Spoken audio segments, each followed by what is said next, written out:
Sudah selesai sholat semua?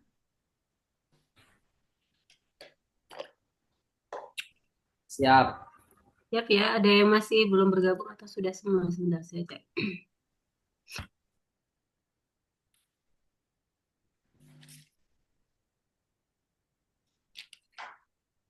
Oke, Bapak Ibu, saya lanjut ya, karena masih ada beberapa penjelasan lagi sampai dengan pukul 17 sore nanti ya. Saya lanjut, Bismillahirrahmanirrahim.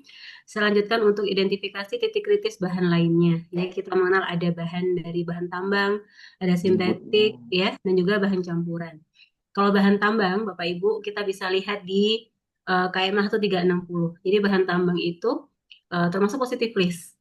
Jadi bukan termasuk atau bukan tergolong titik kritis. Karena bahan tambang itu karena masuk dalam KMA 1360, dia berupa positif list. Masuk ke dalam positif list tidak perlu dilengkapi dengan sertifikat halal. Tidak perlu dilengkapi dengan dokumen pendukung halal kalau Bapak Ibu menggunakan bahan dari bahan tambang. Begitu. Nah, kalau bahan sintetik ya kita bagi lagi ada bahan sintetik organik, ada juga bahan sintetik non organik. Kalau organik ya sintetiknya organik, maka dia apapun bahannya, kalau sintetik organik dia sebagai titik kritis. Tapi kalau non organik ada pertanyaan lanjutan, apakah mengandung atau ditambahkan dengan bahan penolong? Tidak. Kalau misalkan tidak ditambahkan dengan bahan penolong, maka dia sebagai positif list ya, bukan sebagai titik kritis. Tapi kalau dia ditambahkan dengan bahan penolong, maka menjadikan dia sebagai titik kritis. Begitu ya. Prinsipnya Bapak Ibu, kalau bahan itu ditambahkan dengan bahan tambahan, ditambahkan dengan bahan penolong, maka dia menjadikan sebagai titik kritis. Perlu dilengkapi dengan dokumen bahan. Perlu ditelusuri lagi bahannya apakah bahan halal atau tidak. Seperti itu. Kemudian bahan campuran ya, kalau bahan campuran ya otomatis karena dia campuran dari berbagai macam jenis bahan, menjadikan dia sebagai titik kritis yang harus dilengkapi dengan dokumen pendukung bahan. Seperti itu. Nah, ini contoh aplikasi bahan sintetis ya, Bapak Ibu kan banyak ya, bisa plastik itu juga masuk ke dalam sintetik gitu ya. Kemudian bahan sintetik yang menggunakan bahan organik ya, kenapa dia tadi kan kalau kita flashback lagi, kalau bahan organik ya, dia sebagai titik kritis. Kenapa gitu ya? Contohnya adalah aspartam. Aspartam itu kan pemanis Bapak Ibu ya. Titik kritisnya di mana? Titik kritisnya dari sumber asam aminonya. Asam amino itu didapatkan dari hewan apa? Begitu. Hewannya apakah hewan halal atau hewan haram? Kalau hewan halal, bagaimana penyembelihannya? Seperti itu. Nah, kemudian ada juga Bapak Ibu bahan sintetis lain ya yang menggunakan bahan anorganik yang dengan penambahan bahan penolong. Contohnya taurin. Titik kritisnya di mana kalau taurin? Dari sumber arang aktifnya. Arang aktif itu kita harus ketahui Bapak Ibu, apakah berasal dari bahan nabati seperti kayu atau tempurung kelapa, ataukah dari bahan tulang hewan. Kalau tulang hewan dipastikan lagi bagaimana penyembelihannya kalau tulang hewan halal. Kalau tulang hewan haram, ya otomatis arang aktifnya adalah arang aktif yang haram. Begitu. Dalam menjawab pertanyaan dari Ibu Raisa tadi ya, terkait minyak ya, Bu Raisa ya, betul ya minyak ya? Iya Bu, betul. Kalau minyak, Bapak, Ibu, kalau misalkan menggunakan bahan bakunya minyak, cukup lengkapi kita pilih bahan baku minyak yang sudah bersertifikat halal. Mudahnya seperti itu. Jadi kalau kita memilih bahan, prioritaskan bahan yang sudah memiliki sertifikat halal, Bu Raisa. Kecuali misalkan Bu Raisa ini menggunakan bahan minyaknya ini ya, minyak literan atau curah gitu ya, yang mana tidak memiliki sertifikat halal. Nah, itu Bu Raisa harus lengkapi dengan dokumen pendukungnya berupa apa? Berupa dokumen diagram alir proses pembuatan minyaknya seperti apa, kemudian surat pernyataan dari si produsennya, gitu. Kemudian lengkapi juga kalau misalkan proses pembuatan minyak itu kan ada proses bleachingnya. Jadi Ibu harus mintakan dokumen ini ke produsennya untuk proses bleachingnya itu menggunakan arang aktif dari bahan apa, begitu. Ditelusurinya sampai seperti itu. Tapi lebih mudahnya prioritaskan Bapak Ibu menggunakan bahan yang sudah bersertifikat halal saja. Tapi kalau misalkan terburuknya Bapak Ibu memang mengharuskan menggunakan bahan yang belum ber-SH, ya dilihat dulu titik kritisnya. Kalau dari contohnya tadi minyak nabati gitu ya, mintakan dokumen pendukung ke produsen. Harus ke produsen Bapak Ibu ya, tidak boleh mintanya ke supplier, ke distributor itu tidak boleh. Jadi mintakan langsung ke produsen. Kalau minyak tadi berarti mintakan dokumen sertifikat halal dari si arang aktifnya gitu. Terus kemudian tambahkan, mintakan juga untuk dokumen diagram alir proses pembuatan minyaknya, kemudian surat pernyataan dari produsennya, surat pernyataan bebas babi. Begitu Bu Raisa. Semoga menjawab. Apakah masih bingung atau gimana? Sudah cukup terjawab tidak Bu Raisa? Oh, Hmm, iya, Bu. Sudah cukup menjawab, hmm, Bu. baik. Terima kasih, Saya Bu. lanjut. Sama-sama. Saya lanjutkan ya Bapak Ibu. Tadi sudah kita bahas untuk bahan tambang ya, bahan sintetis dan bahan campuran. Saya lanjut titik kritis kehalalan produk pangan olahan. Kalau pangan olahan berarti kan pangan yang sudah diolah dengan cara atau metode tertentu ya, dengan atau tanpa bahan tambahan. Bapak Ibu, kalau bahan tambahan, kalau masih kira-kiranya masih bingung membedakan mana yang termasuk dalam bahan baku, mana yang kita kategorikan sebagai bahan tambahan, ya. Sebagai acuannya, Bapak Ibu, kalau untuk bahan tambahan pangan, ya, ada sekitar 24 jenis bahan tambahan pangan. Contohnya ada anti buih, anti kempal gitu ya, ada garam pengemulsi. Ini garam pengemulsi ya, bukan untuk garam konsumsi ya. Ada pemanis, kemudian ada pengatur keasaman, pengawet, pengembang, dan yang lain-lain. Nah, kalau misalkan Bapak Ibu menggunakan bahan tambahan yang masuk dalam 24 klasifikasi ini, maka harus menggunakan dokumennya adalah dokumen sertifikat halal. Tidak boleh Bapak Ibu jika misalkan Bapak Ibu ya bahan bakunya itu bahan tambahannya ternyata menggunakan pewarna, ternyata ada pengembangnya, ada pengawetnya, terus ternyata produsennya nggak punya sertifikat halal. Nah, Bapak Ibu harus alihkan, cari lagi bahan yang sudah memiliki sertifikat halal. Jadi prioritaskan dulu Bapak Ibu yang sudah punya sertifikat halal. Nah, bagaimana jika bahan tambahan pangan ini impor, gitu ya? Ya, sebisa mungkin kita alihkan menggunakan bahan yang sudah ada sertifikat halal. Tapi kalau misalkan terpaksa Bapak Ibu tidak menemukan, ya maka harus dilengkapi dengan dokumen berupa apa? Sertifikat bisa berupa dokumen untuk diagram alir, ya, kemudian surat pernyataan bebas babi, dan juga jika perlu dilengkapi dengan COE, gitu ya. Terutama misalkan untuk produk yang mengandung alkohol, karena ada batasannya, Bapak Ibu. Kalau untuk minuman, masih masih ingat Bapak Ibu tadi sudah dibahas ya, tentunya sudah dibahas di materi yang kedua, ada batasan kandungan maksimal alkohol dalam produk minuman. Ada yang tahu Bapak Ibu? Di Di bawah bawah 5%. 0,5%. 0,05 Di bawah 5 atau di Nol, bawah 0, 0,5. 0,5%. Oke, kalau 0,5% persis masih boleh? Di bawah tadi berarti. Harus di bawah, Bu. Oke, betul. 0,9. Berarti, oke Bapak Ibu ya, untuk ketentuan alkohol, untuk produk minuman, ya, dipastikan kandungan alkoholnya kurang dari 0,5%. Gitu. Kalau sama dengan atau lebih, berarti tidak sesuai dengan ketentuan. Terus kemudian pastikan lagi, selain kandungan maksimal 0,5, kurang dari 0,5%, pastikan bukan dari industri Hammer. Dua itu ketentuannya untuk produk minuman. Jadi kalau Bapak Ibu nanti ada bahan yang ternyata produknya itu ada proses fermentasi, ada kandungan alkoholnya, pastikan dulu bukan dari industri Hammer. Kemudian pastikan dulu batas alkoholnya, kandungan alkoholnya itu kurang dari 0,5%. Bagaimana kita mengetahui kandungan 0,5%? Ya dari hasil pengujian laboratorium. Begitu. COA ketika itu diperlukan. Nah, untuk produk makanan, ketentuannya bagaimana, Bapak Ibu? Apakah sama dengan minuman atau bagaimana? 0,5% ya. Sama. Kalau minuman kurang dari 0,5. Kalau makanan, apakah boleh melebihi 0,5%?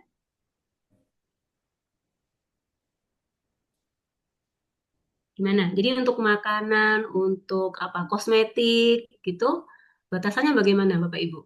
Masih boleh, Ibu. Masih boleh Masih boleh 0,5%. Hanya minuman yang Di kurang bawah. dari kurang dari oke. 0,5%. Oke, Pak Edi saya sempurnakan ya. Kalau minuman tadi sudah paham semua, bukan berasal dari industri kamar dan kurang dari 0,5%. Kalau Betul. makanan sama, tidak boleh berasal dari industri Hammer dan turunannya, gitu ya. Iya. Kemudian satu lagi Bapak Ibu, tidak ada batasan kandungannya, asalkan tidak membahayakan kesehatan bagi yang mengkonsumsinya. Jadi kalau minuman ada batasan maksimalnya, tapi kalau untuk makanan, kosmetik, nah itu tidak ada batasan selama tidak membahayakan kesehatan dari bagi yang mengkonsumsinya. Itu faktornya seperti itu ya Bapak Ibu ya, untuk produk Eh, minuman dan makanan. Bu Aulia mau tanya sedikit terkait dengan alkohol tadi, bisa? Iya, silakan Bu. Kalau untuk produk tape dari ketan, itu kan biasanya airnya cukup banyak itu, Iya. hasil fermentasi dari tapenya. Mm-mm. Nah, itu ada, eh, saya menduga sih itu kadar alkoholnya pasti lebih tinggi dari 0,5 ya, karena Air air tapenya air atau tapenya, air oke, tapenya. heeh. Iya Nah, Bu. itu apa ada fatwanya tentang tape ketan? Mungkin beda dengan tape yang dari singkong ya, karena dia tidak, apa itu jadi masuknya kategori minuman atau Atau makanan begitu ya Bu makanan ya. ya. Jadi dia ikut aturan yang mana itu. Kalau Saya yang rasa itu dijual pasti lebih 0,5% itu.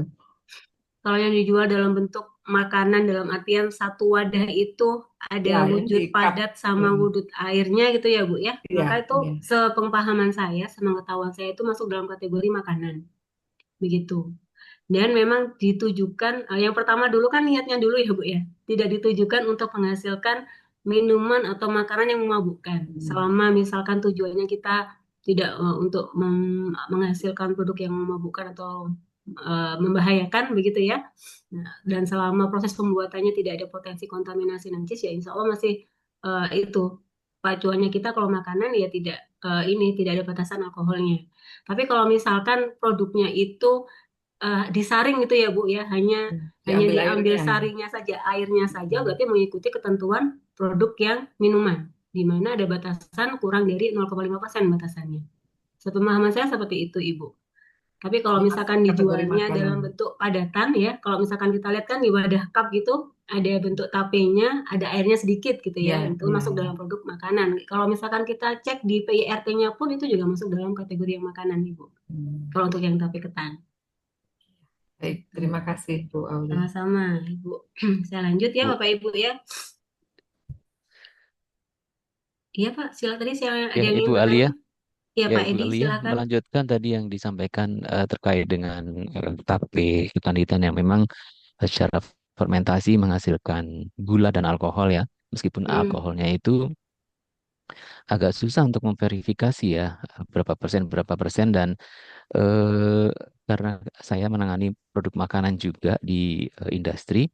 Eh, jadi saya menemukan beberapa hal yang sama seperti cuka ya, cuka apel yang sekarang banyak dijual di pasaran atau cuka yang lain yang merupakan hasil fermentasi dari buah-buahan juga. Di situ ada Hmm. kadar alkoholnya.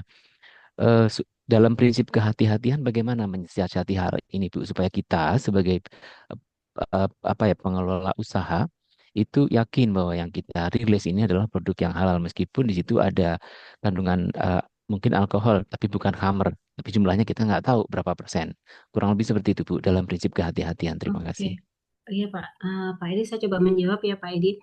Kalau untuk produk yang tadi Bapak contohkan, cuka apel gitu ya, yang jika Pak, kalau saya begini, kalau produknya itu sudah memiliki sertifikat halal, ya sudah punya sertifikat halal dari BPJPH, tentunya kan sudah melalui beberapa proses tinjauan baik dari auditornya, ya, kemudian dari penyeliannya.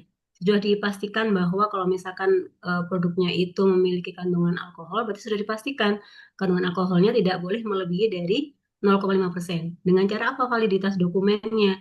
Harus dilampirkan bukti pengecekan laboratorium. Jadi laboratorium yang terakreditasi. Gitu, Pak. Jadi selama pemahaman saya, selama proses audit itu ya, dan selama proses penyiapan dokumen itu pasti si LPH dan juga auditornya pasti akan memeriksa, terutama untuk bahan-bahan atau produk-produk yang memiliki kandungan alkohol. Mereka pasti akan minta kelengkapan dokumen pengecekan laboratoriumnya. Itu. Apakah mereka dilakukan pemeriksaan secara berkala? Tidak untuk pemeriksaan alkoholnya. Itu Bapak Ibu, Pak siapa tadi Pak Edi gitu ya. Dengan Baik, baik. produsen itu sudah memiliki sertifikat halal, tentunya sudah produsen itu sudah memenuhi persyaratan tentang ketentuan maksimal batasan alkohol di produknya. Seperti itu, Pak. Tapi kalau misalkan Bapak memiliki produk yang ternyata belum memiliki sertifikat halal, ya bagaimana cara kita mengeceknya? Ya kita harus ngetes ke laboratorium seperti itu untuk memastikan berapa sih kandungan alkohol di produk akhirnya. Seperti itu, Pak. Gitu. Apakah sudah terjawab, Pak Edi? Baik, terima kasih banyak Bu Ya, Alia. sama-sama. Baik, Bapak Ibu, saya lanjutkan ya. Nanti kalau ada pertanyaan, kita bisa lanjutkan. Saya lanjutkan dulu sebentar, karena masih ada dua pokok bahasan untuk titik kritis. Oke, untuk yang pangan olahan, Bapak Ibu ya, kita pastikan dulu sumber bahan bakunya. Kalau bahan bakunya dari bahan nabati atau tumbuhan, karena sejatinya adalah bahan yang halal ya, pastikan bukan dari bahan yang membahayakan atau beracun. Kemudian kalau bahan bakunya adalah hewan ya, hewan kita pastikan apakah hewan halal dan proses penyembelihannya seperti apa. Kalau misalkan ini ya sesuai dengan syariat Islam, penyembelihan sesuai dengan syariat, maka dia sebagai titik kritis, tapi kalau tidak sesuai dengan syariat Islam, dia menjadi hewan bangkai. Nah, kalau hasil samping hewan ada tampungan darah, terus kemudian mau diolah menjadi produk, tidak boleh ya, Bapak Ibu kita tahu bahwa darah merupakan yang diharamkan. Tidak bisa diolah lagi untuk disertifikasi halal untuk produk akhirnya. Kemudian untuk bahan penolong ya, pastikan jika ada tambahan bahan penolong, maka dia menjadikan titik kritis harus dilengkapi dengan dokumen. Oke, saya lanjut untuk titik kritis di jasa logistik, Bapak Ibu. Tadi sudah kita bahas panjang lebar ya di pangan ya, kemudian untuk bahan mikrobial dan yang lain. Saya lanjutkan di jasa logistik. Nah, ini tentunya berbeda Bapak Ibu. Logistik ya dengan produk di manufacture. Kalau di manufacture, di perusahaan itu kan ada bahan bakunya. Di RPH pun juga ada bahan bakunya. Tapi kalau di logistik kan tidak ada bahan bakunya. Kenapa? Karena logistik kan hanya sekedar menyimpan saja atau hanya sekedar mengirimkan saja bahan dari klien. Gitu ya. Dan dia sebagai perantara saja, sebagai distributor saja atau sebagai warehousing saja gitu ya, tidak memiliki bahan baku. Nah, titik kritisnya di mana? Titik kritis untuk logistik itu ada 4 hal Bapak Ibu. Yang pertama mulai dari proses pengadaan. Ya, pengadaan ini berarti meliputi apa? Meliputi proses pembelian. Nah, proses pembelian, titik kritisnya ini berlaku juga di semua sektor ya Bapak Ibu ya. Di manufacture pun juga sama. Pastikan Bapak Ibu ketika akan membeli bahan, itu sesuaikan dulu dengan daftar bahan halal. Nanti Bapak Ibu besok akan belajar membuat daftar bahan halal. Itu sebagai panduan bagi Bapak Ibu dalam membeli bahan, dalam menerima bahan, dalam mengolah bahan, itu harus sesuai dengan daftar bahan halal. Kalau misalkan di daftar bahan halal itu kan mencakup semua bahan tambah, bahan baku, bahan tambahan, termasuk juga bahan kemasan, bahan pembersih piring, bahan pembersih lantai, itu semua dimasukkan ke dalam daftar bahan. Itu sebagai kunci Bapak Ibu ketika akan memesan atau membeli bahan. Jangan sampai nih Bapak Ibu membeli atau memesan bahan di luar daftar bahan halal yang sudah disetujui. Begitu. Ya. Titik kritisnya di situ Bapak Ibu ya untuk titik logistik di jasa logistik di lingkup pengadaan. Jadi pastikan pada saat proses pembelian, pada saat proses pemesanan bahan itu semua sudah tertera, sudah sesuai dengan daftar bahan halal yang sudah disetujui. Begitu. Tidak boleh menggunakan bahan di luar daftar bahan halal. Kemudian selanjutnya titik kritis ada di proses penerimaan barang.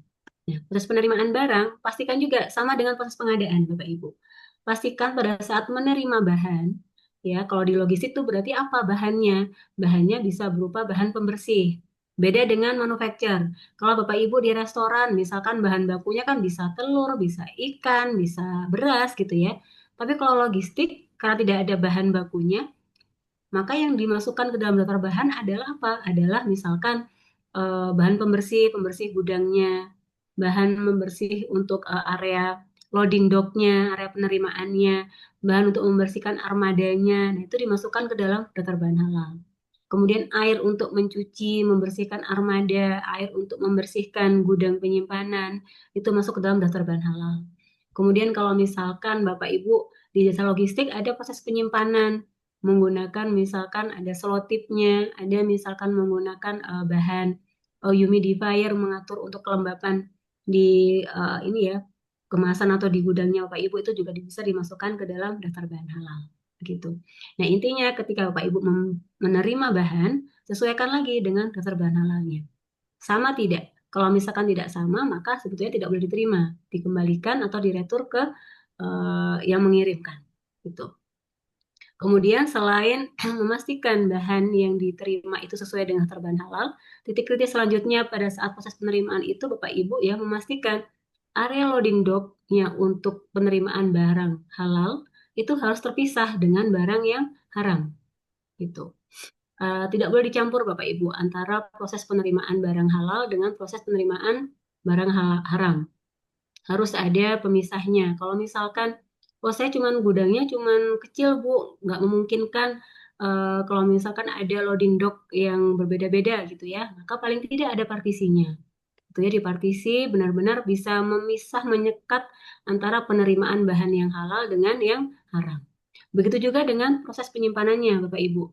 Pastikan gudang penyimpanannya ya itu mulai dari rak penyimpanannya, kemudian paletnya ya sama dengan penerimaan kan biasanya ada hand paletnya. Kemudian ada ini ya apa namanya ada paletnya, palet plastiknya, ada kontainer. Ya, itu semua dipastikan harus terpisah. Mana untuk penyimpanan, mana untuk penerimaan barang halal dan untuk yang haram. Tidak boleh dijadikan satu. Harus dipastikan terpisah, termasuk peralatan kebersihannya, Bapak Ibu. Harus dibedakan. Jadi mulai dari ini ya untuk fasilitas penerimaan dan penyimpanan mulai dari kontainer penyimpanan, kemudian hand pallet, palet, lemari penyimpanan, dan peralatan lainnya yang dibutuhkan itu harus terpisah mana untuk barang yang halal dan non halal. Mudahnya harus dikasih identitas Bapak Ibu.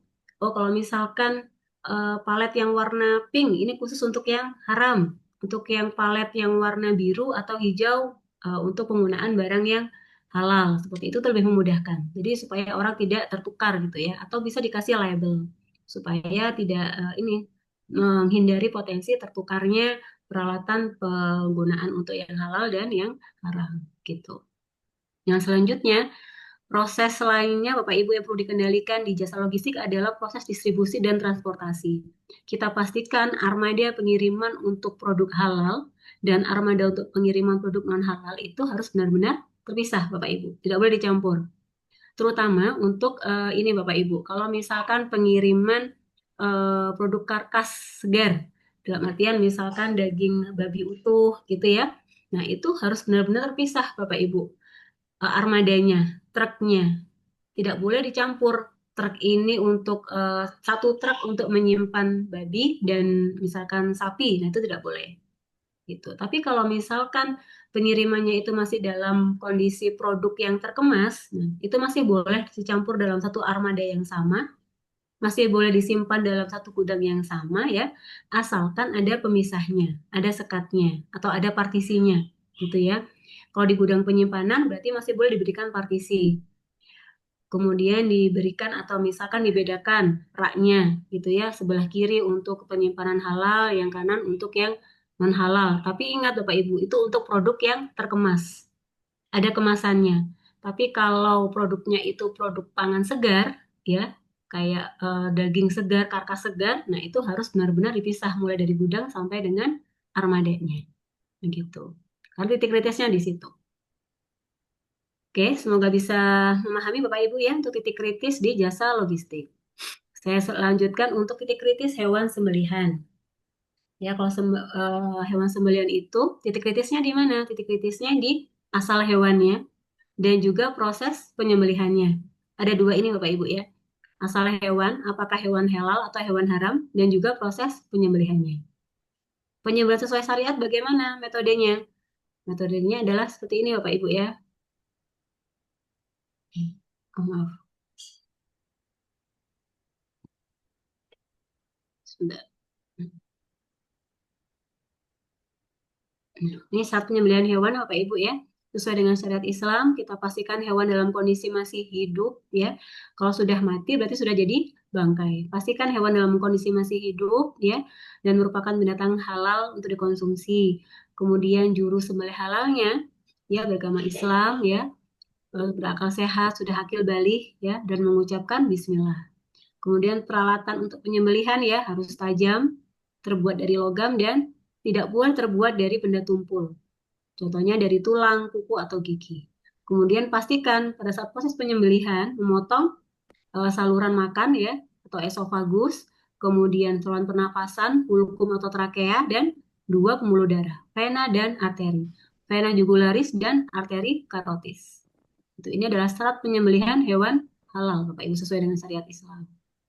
Nah, kemudian di RPH pastikan tempat penyembelihannya ya, baik itu tempat penampungan hewannya, kemudian tempat pemotongan atau penyembelihan hewan, tempat pengulitan, pengeluaran jeroan, sampai dengan nantinya proses di ruang penyimpanan ya, itu dipastikan harus dipisah, benar-benar dipisah mana untuk penyembelihan hewan halal dan non halal. Itu ya Bapak Ibu ya, kalau misalkan ada di daerah minoritas Muslim seperti di Denpasar, di Manado, itu kan banyak RPH non halal gitu ya. Nah, itu berarti RPH-nya nggak boleh bercampur dengan RPH yang halal, Bapak Ibu. Harus dipisah tempat penyembelihannya, tempat penampungan hewannya pun harus terpisah. Kemudian alatnya pun, Bapak Ibu ya, ada persyaratannya. Tidak boleh dicampur, tidak boleh digunakan bergantian alat untuk memotong hewan halal dan hewan haram. Gitu. Peralatan kebersihannya pun juga sama, meja potongnya, intinya semua sarana prasarana untuk memotong hewan halal dan non halal itu harus benar-benar dipisahkan. Itu tidak boleh digunakan bergantian. Oke, ini adalah alur proses penyembelihan hewan ya Bapak Ibu ya, sesuai dengan SNI 99002 tahun 2016. Ya, di sini ada proses kedatangan unggas ya, dipastikan hewannya masih hidup, sehat gitu ya, kemudian diperiksa oleh dokter hewan. Pemeriksaan antemortemnya, apakah hewannya itu layak untuk disembelih atau tidak. Kalau memang sudah diperiksa dan hasilnya adalah hewan tersebut layak untuk disembelih, maka bisa lanjut ke dalam proses selanjutnya. Ya, ini adalah proses penanganan sebelum penyembelihan. Ini contohnya adalah proses stunning ya. Stunning itu sesuai dengan fatwa MUI diperbolehkan Bapak Ibu, asalkan proses stunning itu tidak menyebabkan kematian atau kecacatan pada hewan. Jadi dipastikan proses stunning itu hanya memingsankan saja, memudahkan supaya hewan tidak terlalu berontak pada saat akan disembelih gitu. Nah, kemudian pastikan setelah proses stunningnya sesuai dengan ketentuan ya, lanjut ke dalam proses penyembelihan, kemudian pengeluaran darah, kemudian setelah hewannya benar-benar mati ya, sudah refleks korneanya sudah ini sesuai dengan ini Bapak Ibu ya, peraturan dari NKP ya. Kita cek refleks korneanya seperti apa. Kalau memang sudah benar-benar tidak hidup, kita pastikan hewannya sudah mati, baru boleh lanjut ke proses selanjutnya. Perendaman air panas, pencabutan bulu, pengeluaran jeroan, sampai dengan pemotongan dan pelabelan. Nah, di RPH, titik kritisnya di mana? Yang pertama adalah proses stunning. Kemudian yang kedua adalah proses penyembelihan dan pengeluaran darah. Yang saya lingkari merah ini adalah titik kritisnya, Bapak Ibu.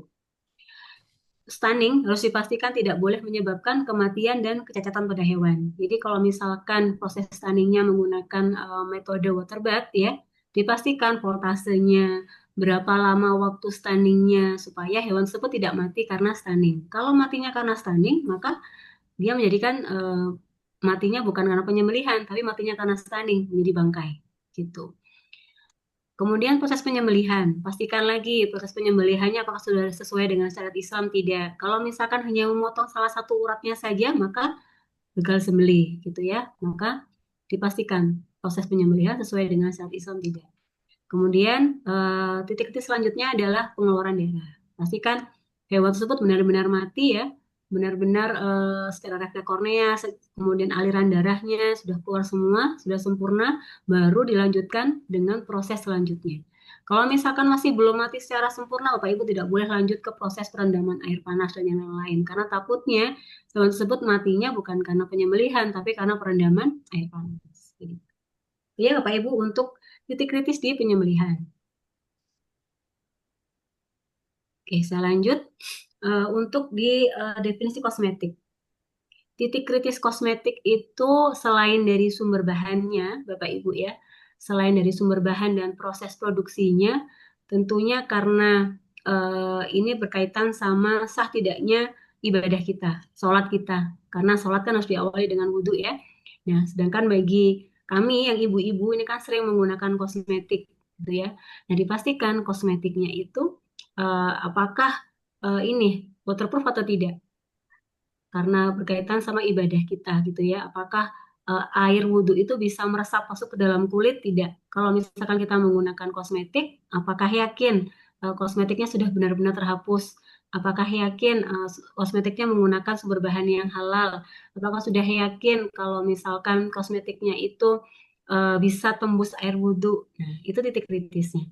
Jadi titik kritis kosmetik itu berdasarkan sumber bahannya, kemudian proses pembuatannya, dan juga yang terakhir adalah masuk tidaknya air wudhu ke dalam kulit, begitu. Itu ya Bapak Ibu, ini secara definisi Bapak Ibu bisa baca sendiri ya untuk kosmetik ini. Tujuannya kan kosmetik untuk memperindah, membersihkan, mewangikan, mengunggah penampilan, memperbaiki bau badan dan yang lain. Kemudian, maaf ini tidak error slide saya sebentar. Nah, ini adalah bentuk kosmetik, Bapak Ibu ya. Ada sediaan bentuk kosmetik padat, setengah padat, serbuk, dan aerosol, serta cairan. Nah, ini dari sumber bahannya, Bapak Ibu. Ini sebagai titik kritis yang pertama. Kalau sumber bahannya tumbuhan, pastikan apakah dalam proses pembuatan si kosmetik itu menggunakan solvent atau pelarut tidak. Kalau pelarut, pastikan pelarutnya dari industri pelarutnya itu dari etanol atau tidak. Kalau etanol, pastikan bukan dari industri kamar. Kemudian jika menggunakan bahan tambahan atau aditif ya, pastikan bahan aditifnya sudah memiliki sertifikat halal. Gitu.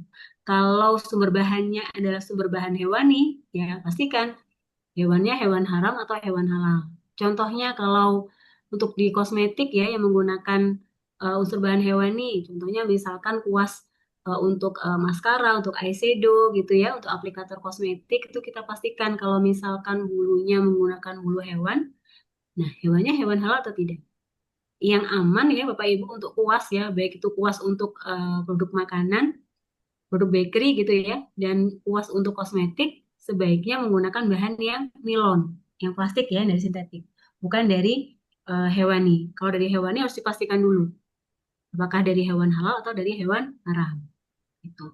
Kemudian kolagen ya, kolagen dari hewan haram berarti kolagennya haram. Tapi kalau kolagen dari hewan halal dipastikan penyembelihan seperti apa. Nah, kalau kolagennya dari unsur manusia berarti diharamkan Bapak Ibu ya. Semua pemanfaatan unsur atau organ tubuh manusia itu diharamkan memanfaatkannya untuk obat, untuk kosmetik, untuk pangan pun diharamkan. Begitu. Nah, kemudian mikrobial sama ya, kita pastikan sumber media pertumbuhannya, media penyegarannya itu menggunakan media yang halal atau haram. Kalau dia menggunakan sumber rekayasa genetika, dipastikan bukan tidak menyisipkan gen babi dan tidak menyisipkan gen manusia. Gitu, Bapak Ibu ya. Oke, plasenta ya, plasenta kalau dari plasenta hewan halal masih boleh, tapi kalau plasenta hewan haram berarti diharamkan. Nah, kalau plasentanya dari ibu yang hamil, nah itu tidak dibolehkan Bapak Ibu ya, diharamkan. Oke, kemudian nah, ini untuk komposisi ini sekedar informasi saja Bapak Ibu ya, komposisi formula kosmetik. Karena di dalam pembuatan kosmetik kan ada beberapa zat aktifnya, ada zat pelarutnya. Nah, kita pastikan pelarutnya dari etanol atau tidak begitu. Kemudian bahan tambahannya ada pengemulsi, ada bahan pewarna, pewangi atau fragrance-nya gitu ya. Kita pastikan bahan tambahannya ini sudah memiliki sertifikat halal tidak. Dari bahan halal tidak nih bahan tambahannya. Seperti itu. Nah, kemudian ini ya Bapak Ibu titik kritis bahan kosmetik. Yang pertama dari sumber bahan, kemudian dari prosesnya, mulai dari pemilihan bahan, pemilihan, pengiriman ya, sampai dengan penyimpanannya. Ya, kemudian yang terakhir dari ini Bapak Ibu. Titik kritisnya di maaf, ini agak error sebentar.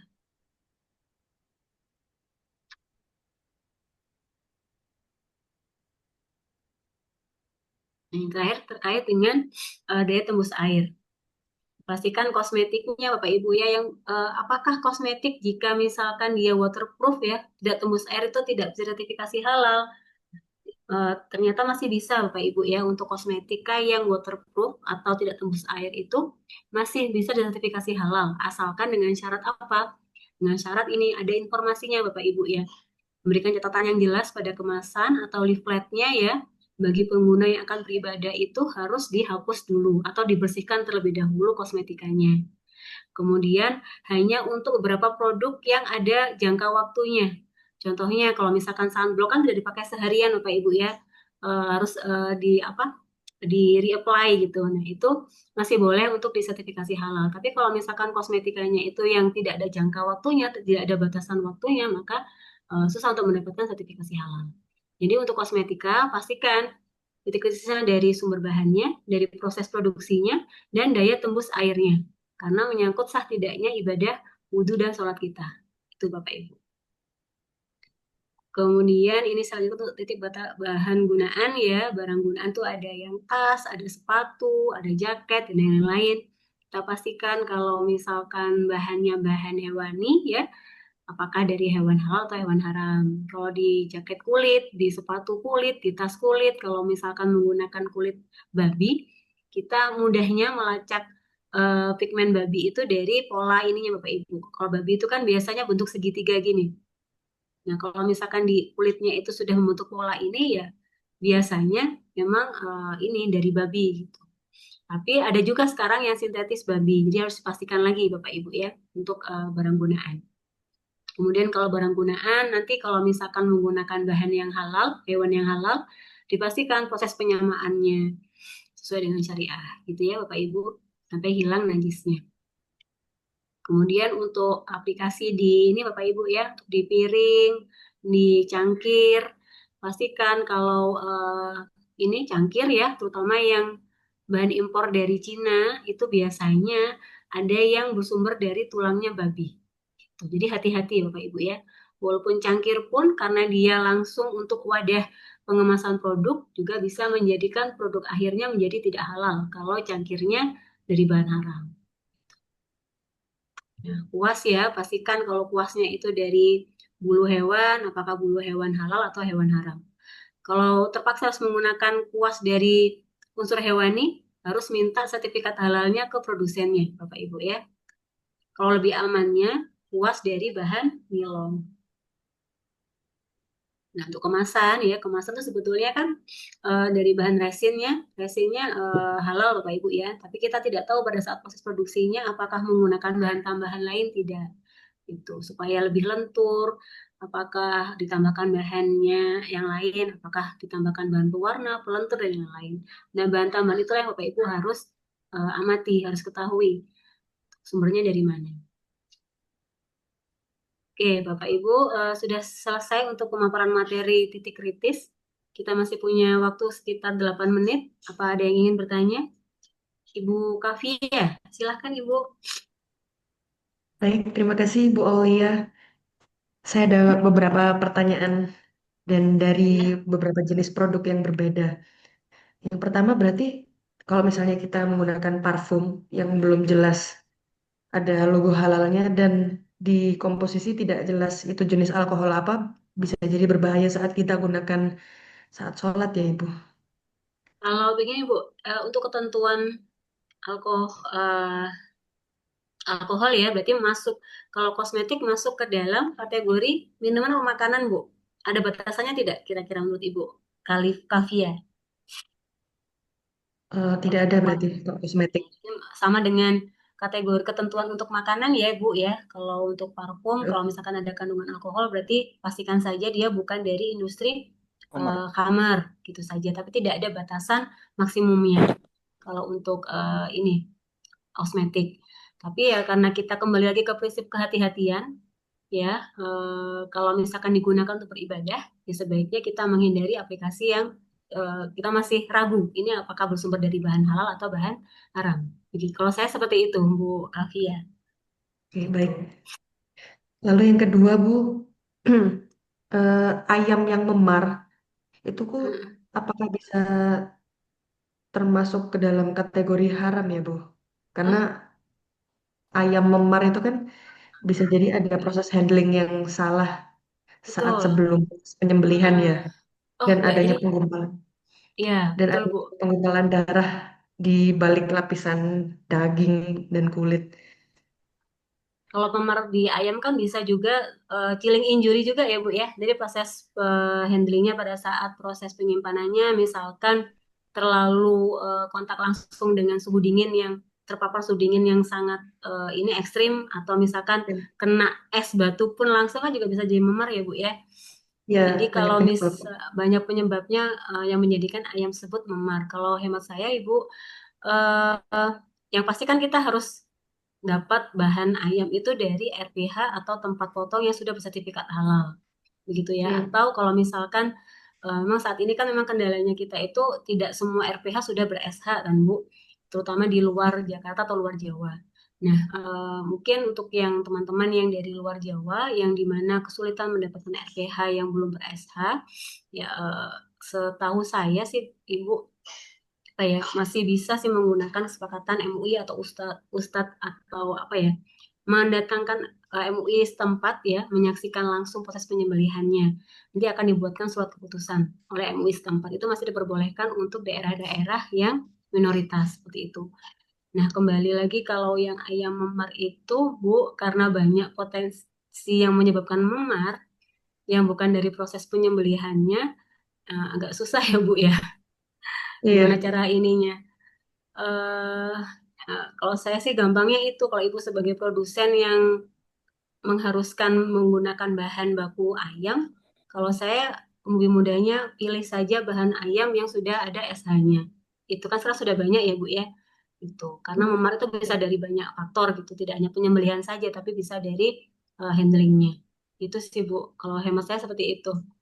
Hmm. Baik, terima kasih Bu. Oh, satu lagi terakhir.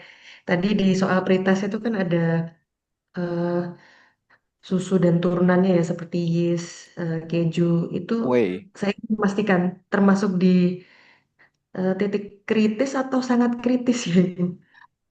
Kalau dulu kan kita klasifikasi bahan itu kan ada bahan sangat kritis, bahan kritis, dan tidak kritis. Kalau tidak kritis kan yang positif list, Bu ya.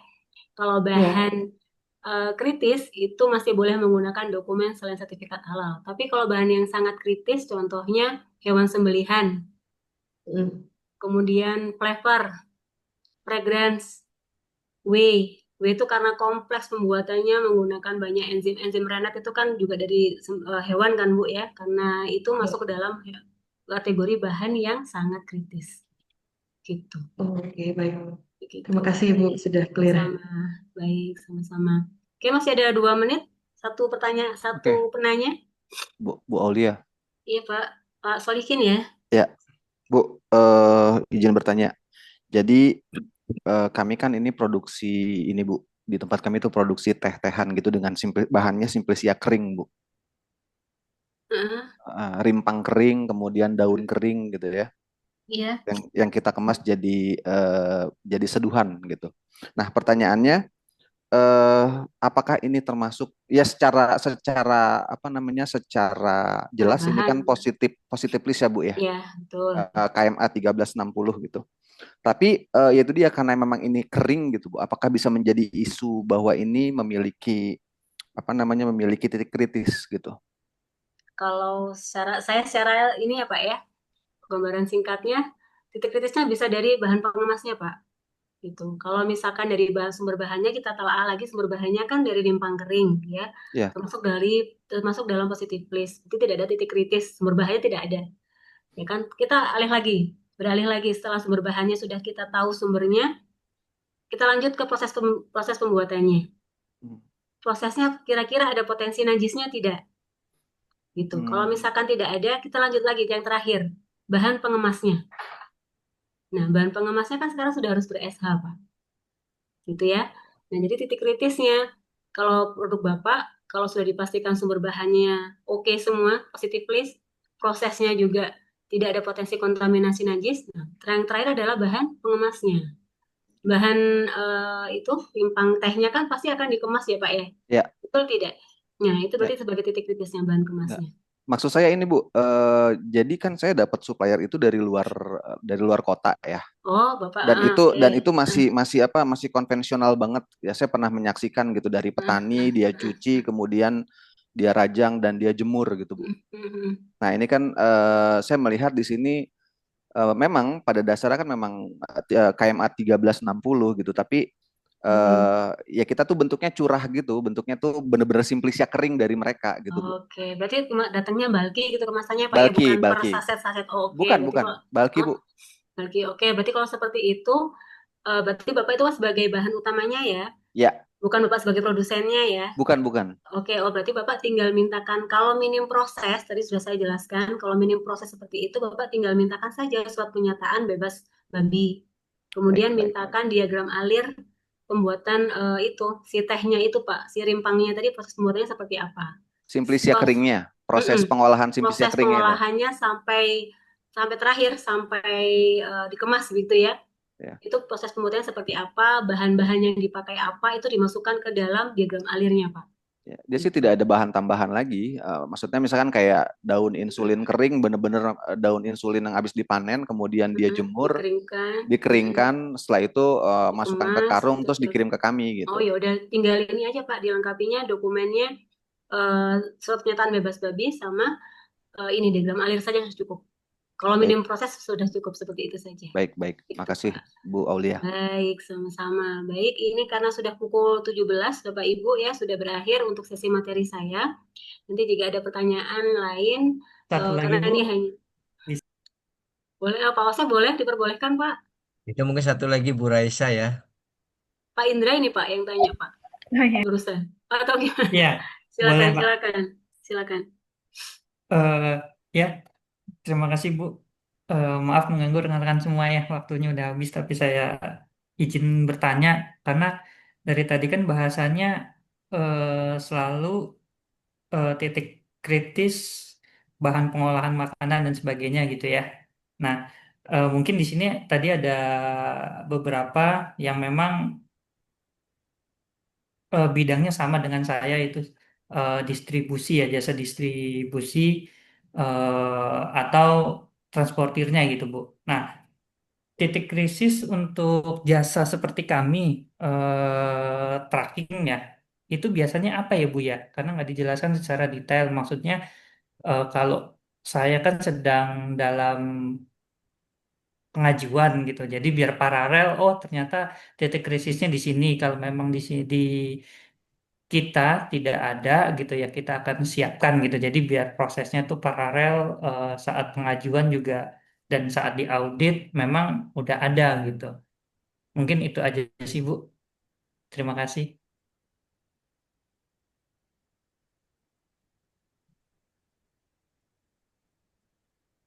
Mungkin nanti Pak Indra ya.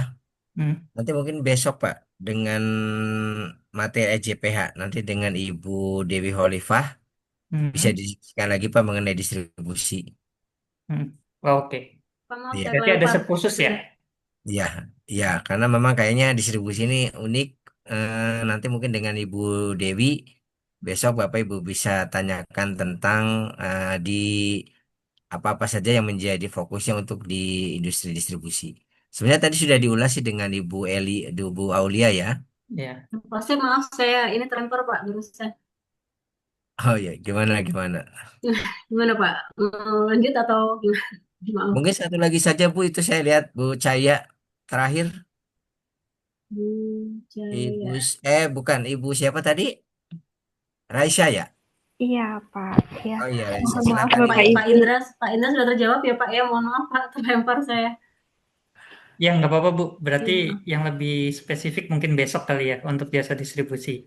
Terima Ya, kasih ya Pak Osep ya Bu. infonya. Pak, silakan. Terakhir mungkin Ibu Raisya, Iya, silakan. Ibu Ya, silakan Ibu. Ibu. Ya, Bapak Ibu mohon maaf saya cepat saja pertanyaannya. Tadi di bagian slide paling pertama terkait dengan titik kritis kehalalan produk, di situ ada proses produk halal. Ibu, tadi saya sempat mendengarkan bahwa dari proses penyediaan, pengolahan, penyimpanan dan lain sebagainya itu harus dilengkapi dengan SOP dan pemantauannya. Nah, kami ini perusahaan kami ini ingin memproses sertifikasi halal untuk alat kesehatan dari Korea Selatan. Nah, ini saya ingin bertanya, untuk SOP dan dokumen pemantauannya ini, apakah disediakan oleh penyelia halal atau SOP tersebut berasal dari produsen yang kemudian mungkin penyelia halal ini melakukan review terhadap SOP tersebut. Nah, kemudian jika ada dari hasil review itu masih ada yang kurang, mungkin penyelia halal menambahkan atau seperti apa. Dan kemudian izin Ibu, kalau mungkin ada format seperti dokumen pemantauannya, saya lumayan penasaran ingin tahu bentuknya seperti apa begitu Bu. Kalau cukup waktunya. Terima Sebentar kasih sedikit Ibu. ya. Bu Reza, mohon maaf ini sebetulnya karena ini ya, kan kita saat ini membahas tentang titik kritis, tapi yang Ibu tanyakan terkait dengan dokumen utamanya untuk SOP dan form monitoringnya. Sebetulnya itu akan masuk dalam pembahasan unit kompetensi yang pertama ya, betul ya Pak Osep ya? Iya, nanti dengan yang kedua juga itu. Iya.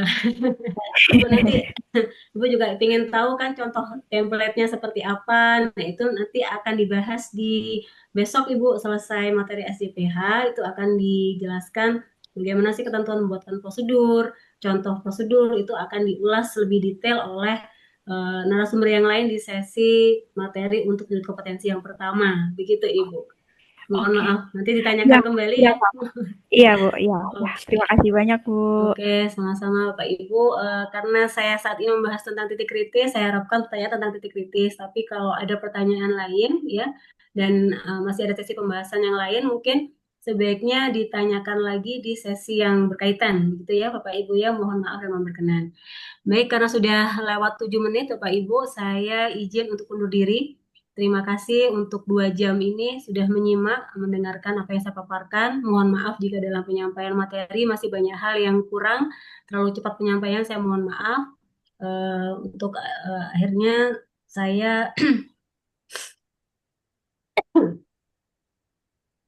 demikian Bapak Ibu, terima kasih. Wassalamualaikum warahmatullahi wabarakatuh. Waalaikumsalam Waalaikumsalam warahmatullahi Terima wabarakatuh. warahmatullahi kasih Bu wabarakatuh. Elia.